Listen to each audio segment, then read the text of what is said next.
মাংস রান্না করতে বেশি মশলা নয়, আসল ব্যাপারটা হলো মশলা ঠিকভাবে কষানো। আর আজকে এমনভাবে রান্না করব, শেষে আলু মাংসের ঝোলটা দেখলেই ভাত চেটে পুটে খেতে ইচ্ছে করবে।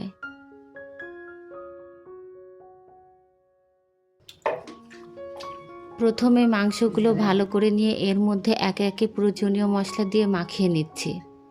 মাংসের সঙ্গে মশলা যত ভালোভাবে মিশবে, রান্নার সময় স্বাদটাও তত সুন্দরভাবে ভেতরে ঢুকবে। এবার দিচ্ছি আদা রসুনের মিশ্রণ, হলুদ মরিচ সহ প্রয়োজনীয় মশলা। এখানে একটা বিষয় খেয়াল রাখবেন, শুধু মশলা দিলেই হবে না, মাংসের প্রতিটা টুকরোর সঙ্গে মশলাগুলো যেন ভালোভাবে লেগে থাকে।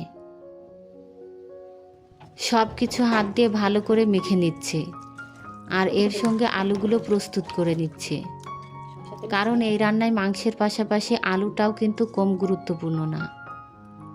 মাংসের ঝোলে স্বাদ পেয়ে আলুটা যে কত মজার হয়, সেটা যারা খেয়েছেন তারা জানেন। এবার চুলার কড়াই বসিয়ে মাংসগুলো দিয়ে শুরু করছি আসল রান্না। প্রথমে ভালো করে কষাতে হবে, তাড়াহুড়ো করে পানি দিয়ে দিলে কিন্তু সেই কাঙ্ক্ষিত স্বাদ আর রঙটা পাওয়া যাবে না। মাংসটা ধীরে ধীরে কষতে থাকছে, মশলার কাঁচা গন্ধটা চলে গিয়ে যখন সুন্দর একটা ঘ্রাণ আসবে, তখন বুঝবেন মশলাটা ঠিকভাবে কষানো হচ্ছে। এখন ঢেকে কিছুক্ষণ রান্না হতে দিচ্ছে।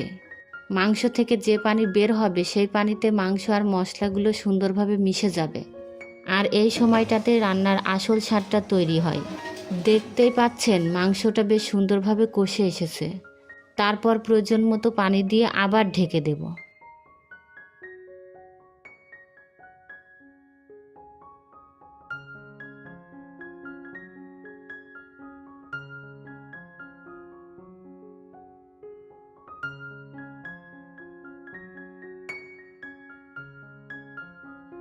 এখন এর মধ্যে আলুগুলো দিয়ে দিচ্ছি।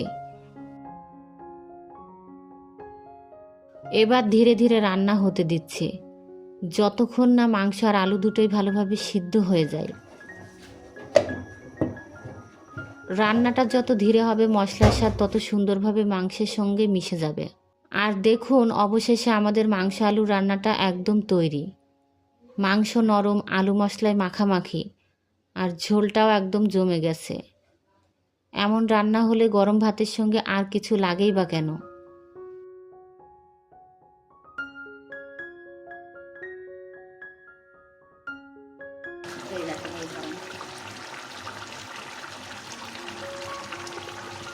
আপনারা মাংসের সঙ্গে আলু দিয়ে রান্না করেন নাকি আলু ছাড়া? কমেন্টে জানাবেন কিন্তু।